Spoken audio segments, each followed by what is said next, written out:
Namaskar viewers, hello and welcome to Sansad TV. I am Teena Jha, you're watching Perspective. Terrorism is a global scourge. It does not recognize borders, religions or ideologies. And its consequences are felt far beyond the country it originates in. For decades, Pakistan has served as a safe haven for various terror groups, some of which have carried out devastating attacks not just in India but across the world. Despite repeated international warnings and growing evidence, the terror infrastructure within Pakistan remains deeply embedded, supported by ideological networks, financial systems, and disturbingly links to the state's own military establishment. India has borne the brunt of these attacks, and most recently in response to the Pahalgam terror attack, in which 26 Indian civilians were brutally killed. India launched precision strikes on terror infrastructure in Pakistan and Pakistan-occupied Jammu and Kashmir. The aftermath is for the entire world to see. Despite reiterations that India has only targeted terror infrastructure and that no civilians and military installations were harmed, the Pakistani army has unleashed drone and missile attacks on multiple cities in our border states, right from Jammu and Kashmir to Gujarat. Even though they've suffered extensive damage at the hands of the Indian armed forces, there is every possibility that Pakistan will escalate this further.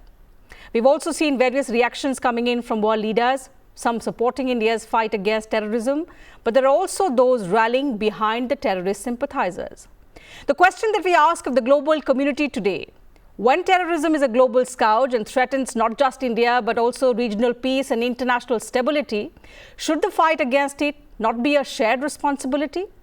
When will the international community recognize the threat posed by Pakistan's continued harboring of terrorist elements and actively support India's efforts to expose and dismantle these networks? To discuss this further, also the implications of these heightened tensions and the need to diplomatically isolate rogue regimes that sponsor terror, such as that of Pakistan, I'm pleased to welcome three eminent guests to discuss this further. Former Ambassador Mr. Suresh Goel, Dr. Rajiv Nayan, Senior Fellow, Manhar Institute for Defence Studies and Analysis, and Dr. Sreeram Chaulia, Foreign Affairs Expert.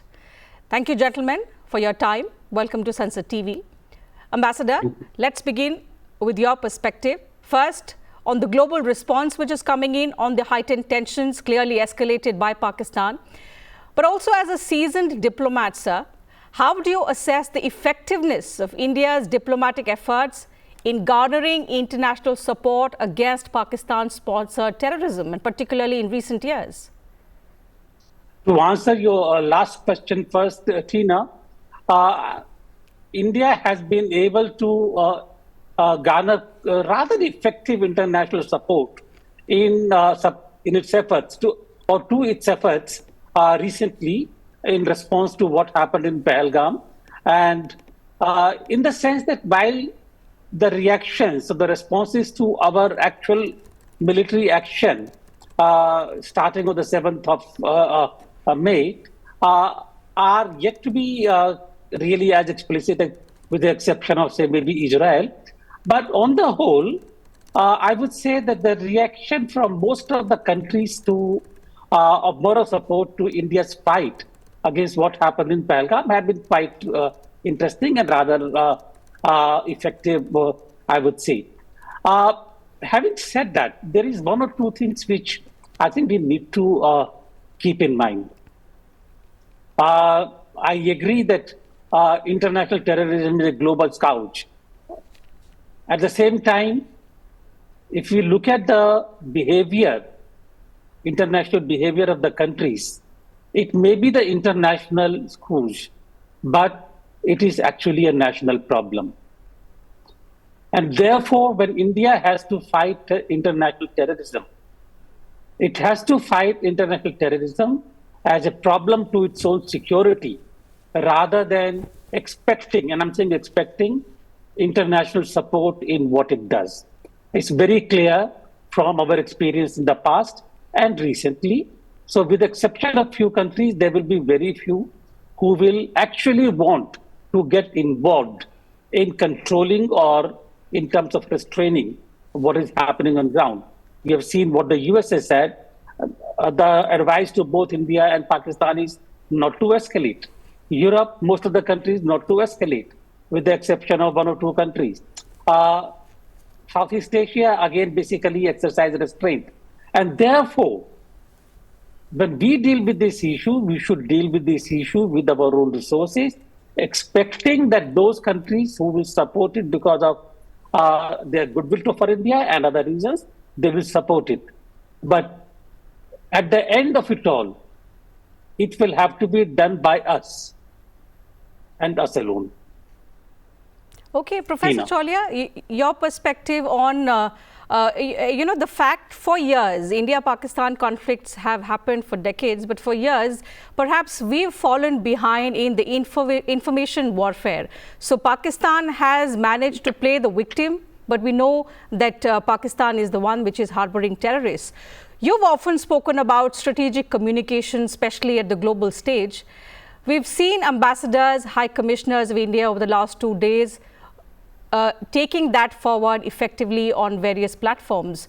What more, according to you, can be done to expose Pakistan's duplicity on terrorism? Because it's high time that we expose Pakistan's hypocrisy and isolate it globally.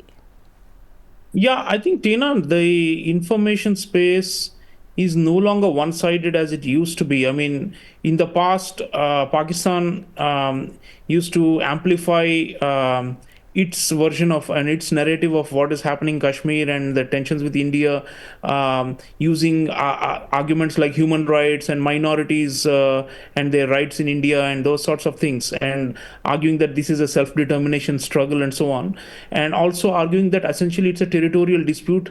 Unless it is resolved, it can blow up into a nuclear holocaust. That is how they used to try and get international attention and some degree of support. But now I think you see after Pahalgam, a lot of international commentators, observers, social media influencers have seen the sheer brutality and the inhumanity of that act. And very few actually went back to the old trope of that this is a territorial dispute and that India and Pakistan should have dialogue to settle the Kashmir problem. So that narrative is gone. We have to some extent been able to put the terrorism problem front and center, and to show that this is the issue. The issue is not a dispute about some land here or there. The issue is about extremism and religious fundamentalism and terrorism. So I think to that extent, more people have woken up. And when we did Operation Sindoor also, we showed graphic images of all the terrorist infrastructure that was smashed. So this has also, raised a lot of interest globally on social media and elsewhere as to how is it that they had so many camps with so many dreaded terrorists all over these places, and what is the role of these madrasas and fundamentalist seminaries in promoting this ideology, and why were so many people using religious institutions as cover. And I think so this has become widely known and criticized. So people are seeing through the Pakistani tricks. Whether they fully support India or not is another matter, because at the end of the day, as Ambassador Goel was also saying, people will say, okay, you go ahead and you take action, and we will not try to pressurize you, or we will not try to block your actions, provided they are proportionate. So to that extent, nobody has condemned what we have done except the so-called all-weather ally or strategic partner of Pakistan, which is China. Only China says that this is highly regrettable what India did. Everybody else is saying, well, this had to happen. Trump, in fact, was saying we were expecting it to happen. It's a shame that tensions are rising, but he has not particularly criticized India. The US has not. So I would say that, they are somewhat neutral on these questions, and some of them are even coming up with strange offers for mediation. Like you have Iran claiming that they can mediate between India and Pakistan because they have good relations with both sides.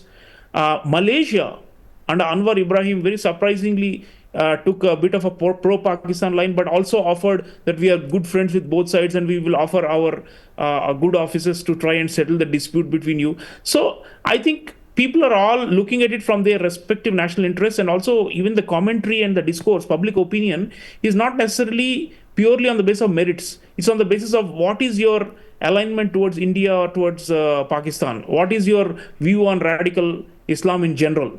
So these things, skew opinions and portrayals of what has been happening. But I think our evidence of the strikes this time has been really good. So nobody is, talking about where is the proof and all those things. The fact that Maulana Masood Azhar, most dreaded UN proscribed terrorist, lost so many family members and did a public funeral for them.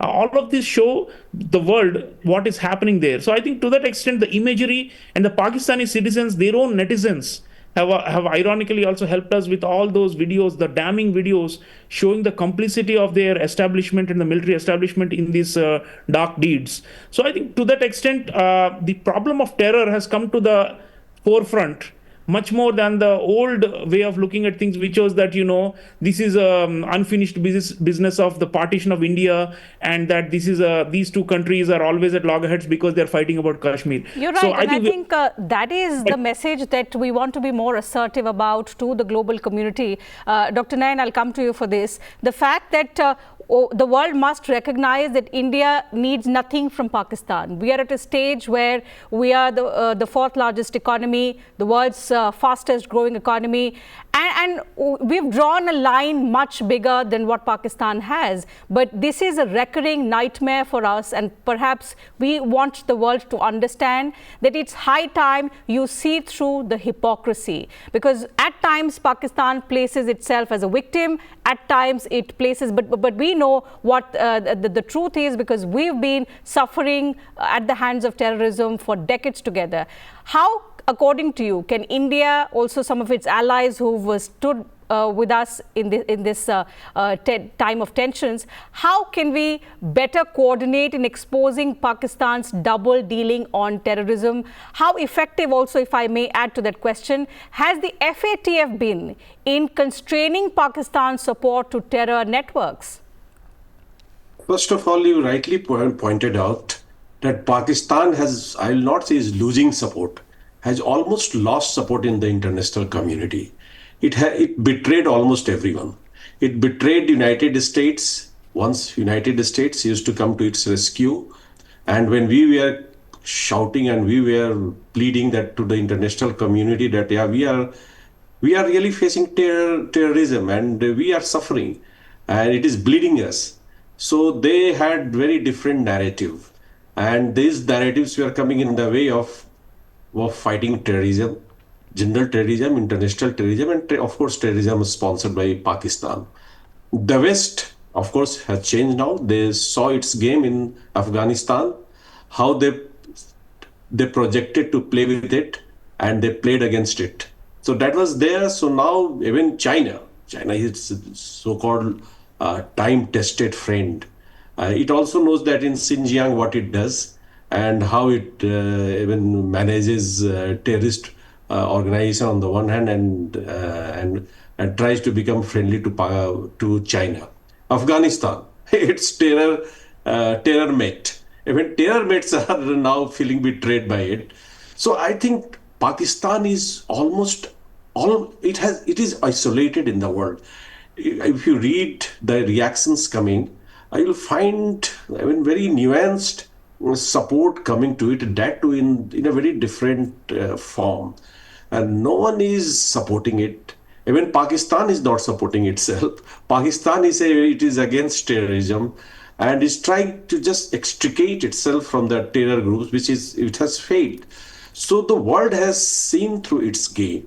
So now it is a very easy pitch for India to play. So now in this situation, as you very rightly pointed out, we are the fourth largest economy. We have been bleeding. We have been bleeding because of terrorism for decades, and we know how to fight a terror, or with the new brand of terror we have been using for almost 2 decades, that is Islamic brand of terrorism. And we have experience. If world wants to be with us, it's fine. If it doesn't want to be with us, we will fight our own battle. And in fact, this time we are fighting our own battle. And you will find a changed narrative of the world coming up. Now, America once yesterday told that it is not our battle. Basically, it maintained distance. And if you watch the Pakistani political community and their media and other intellectual community, all were banking on United States, that this time they will come to its rescue again, and they will again stop India. I think this time we have to just increase the cost. I remember once J.N. Dixit telling that yes, we are not for eliminating Pakistan, but we have to raise the cost of terrorism which it is inflicting on us. So I think we have to take that approach, and diplomatically, of course, we have to pursue and tell the world, what do you want? You want to support a terrorist state like Pakistan, or you want to be with us? Today it is India. Today it is 26 people in Pahalgaon.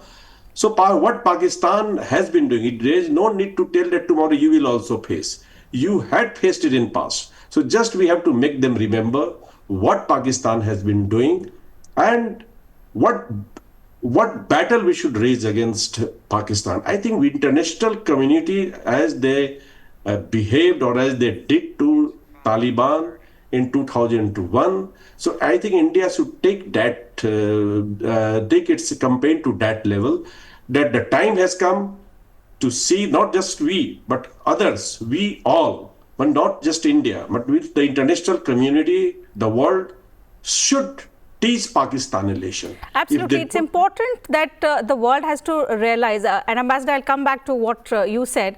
It's a battle that India has engaged in for decades. Dr. Nayan said India has been bleeding for decades, and we've suffered at the hands of terrorism. But at a time when we are clearly focused on our goal, we want to become a Viksit Bharat by 2047. The transformation over the last decade has been remarkable.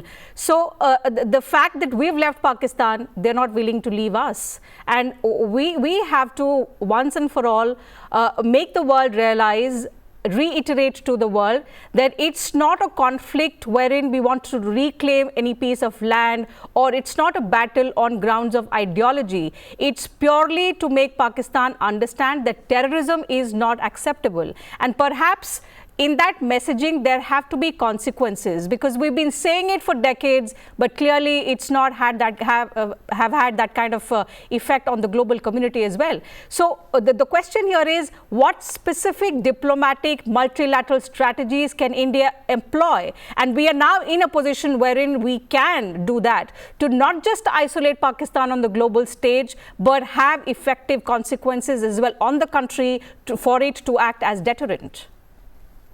Very good question, Teena. And let me start from the beginning now, really. See, international terrorism and how it impacts on the different countries.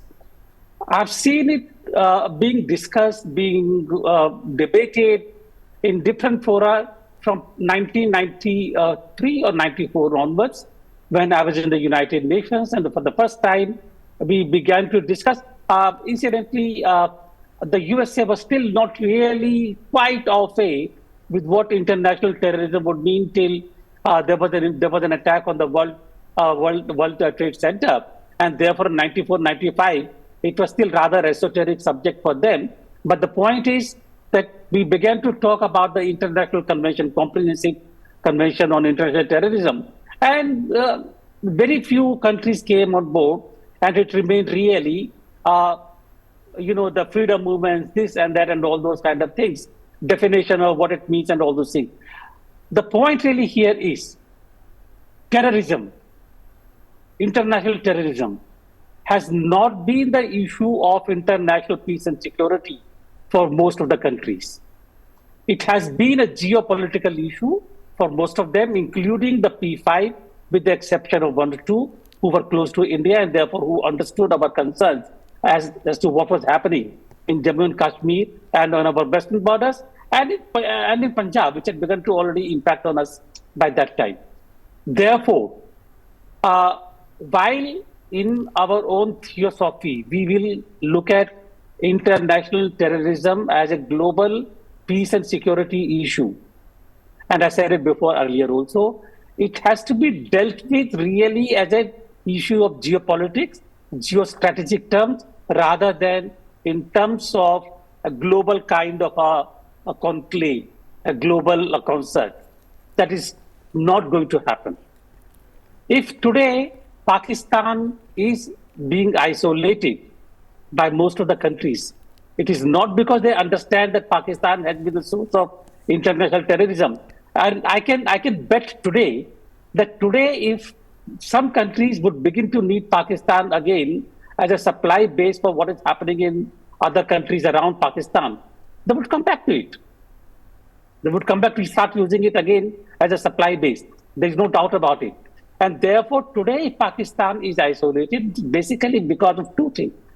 First of all, the world doesn't need Pakistan anymore for any of the geopolitical purposes. Number two, Pakistan economy itself has become such a basket case that most of the countries do not know what to do with it. Therefore, now that I come to the question that you asked me, what we need to now do really is build on these two things and push those two factors to an extent that Pakistan is not able to become a threat to us, either through terrorism or through anything else. And I'm not ruling out Pakistan indulging any direct activities, even in terms of its own aspirations for Jammu and Kashmir.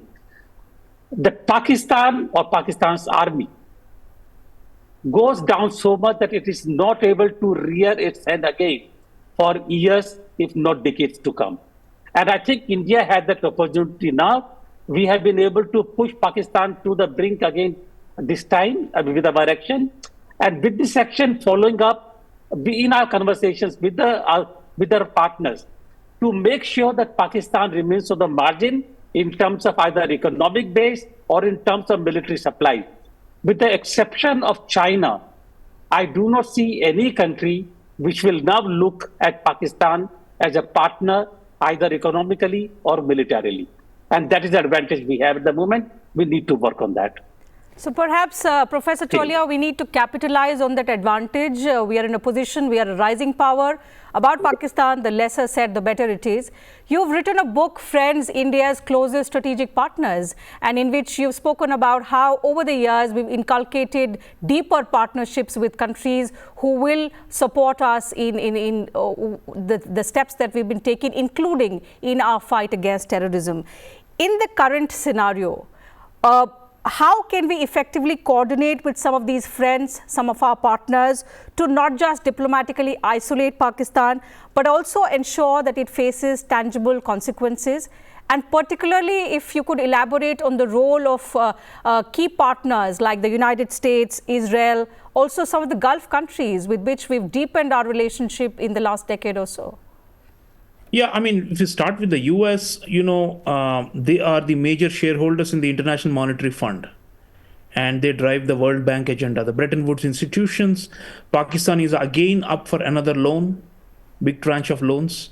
So whenever they get bailed out by IMF, our view has been that there should be some conditionalities about its political and security aspects as well. It's not just about how it will, repay the loans or what kind of fiscal deficit it has.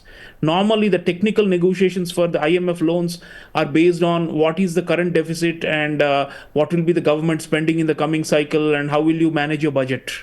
Those are standard for all countries, but this is not a normal country. We are calling this the epicenter of terror. So there must be, specific political conditionalities going forward, and I think that will be our effort.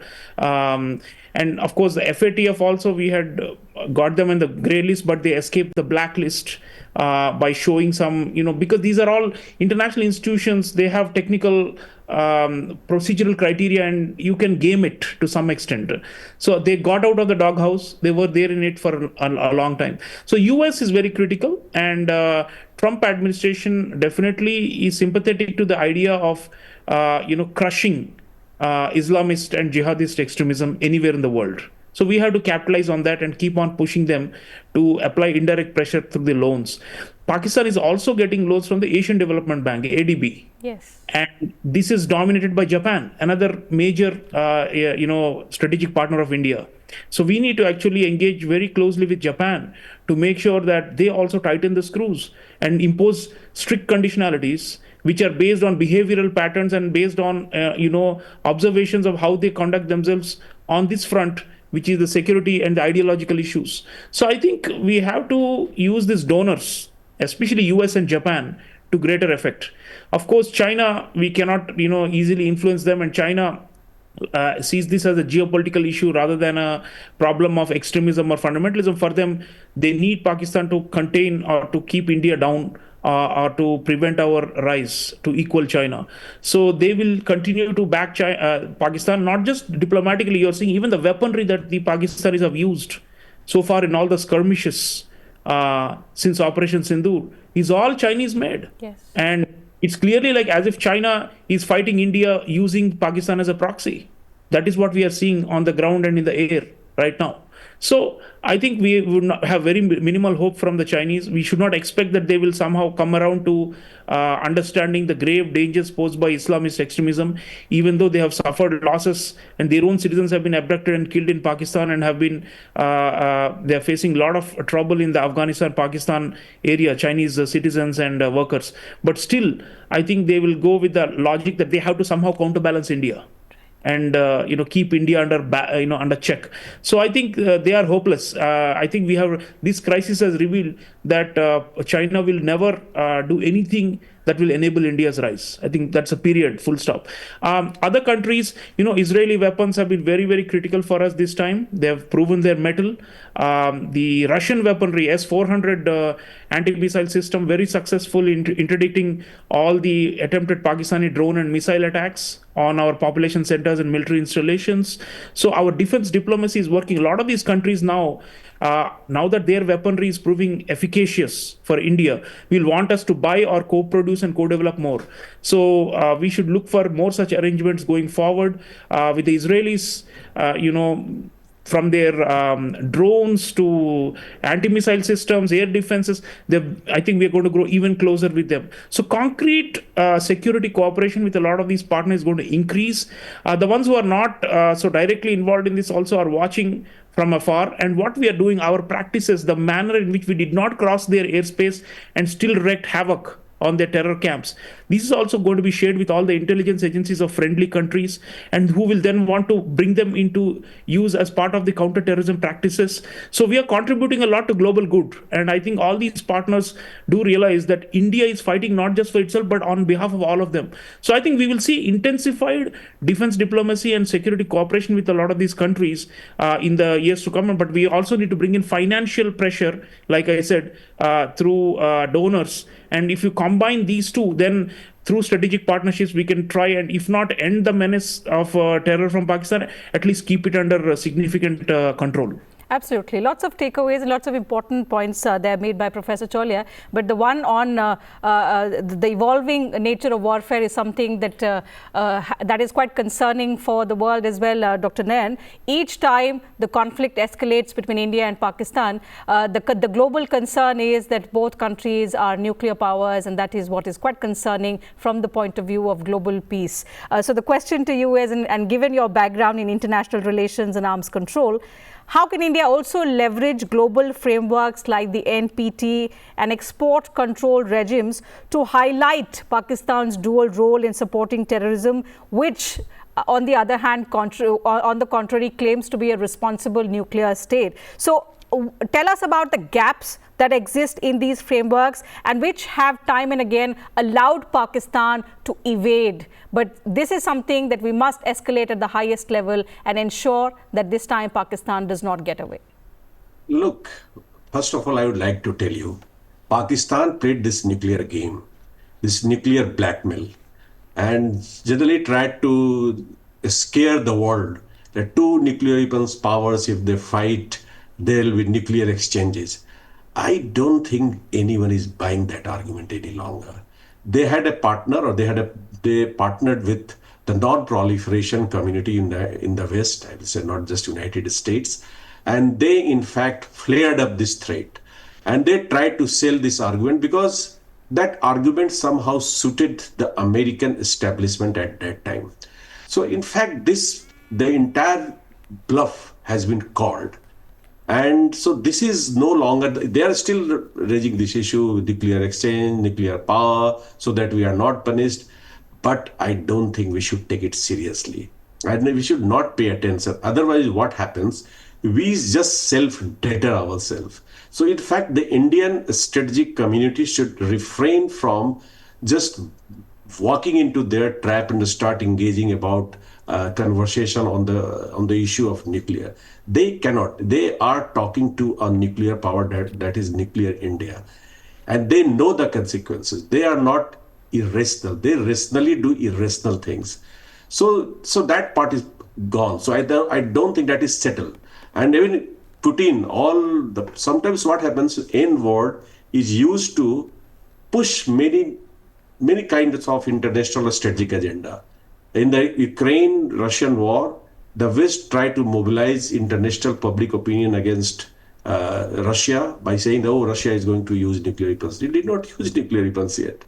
And again, Russia also used this N card just to scare the Western, please don't get involved after a point. There should be a red line, and please don't supply. So this is a game plan. And beyond that, I don't see any role being played by nuclear weapons. There is the established nuclear taboo existing in the world. Even the countries those who have got nuclear weapons and they don't fear any kind of nuclear reprisals, they are also not using it. So we should keep it in mind because it has got consequences, and Pakistan knows quite well that if it tries to or dares to introduce nuclear weapon in the conflict, it will stand eliminated from the global scene, the world scene. So that it knows very well. And we have to believe that it knows quite well.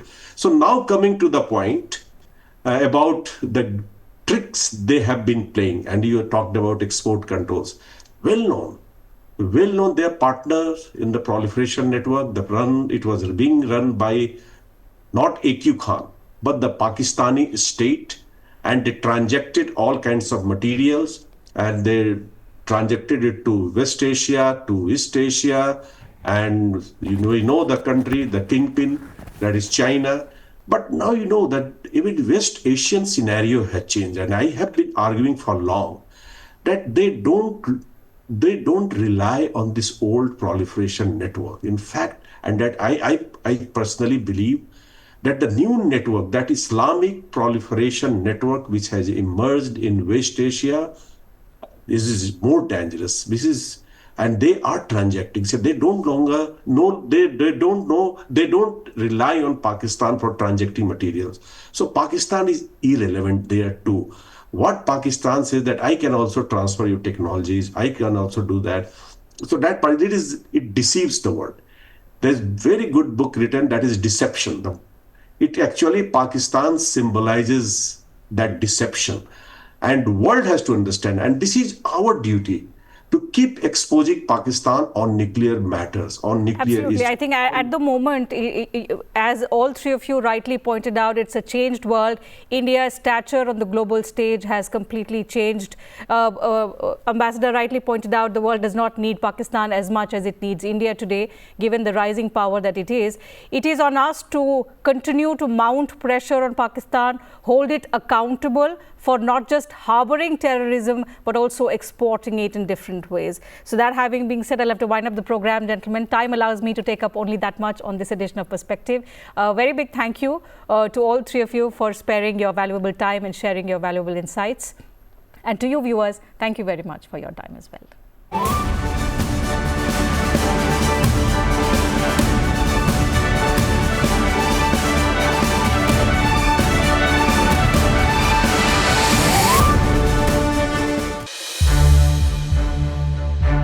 To watch more programs of Sansad TV, subscribe to our YouTube channel and don't forget to like and share them.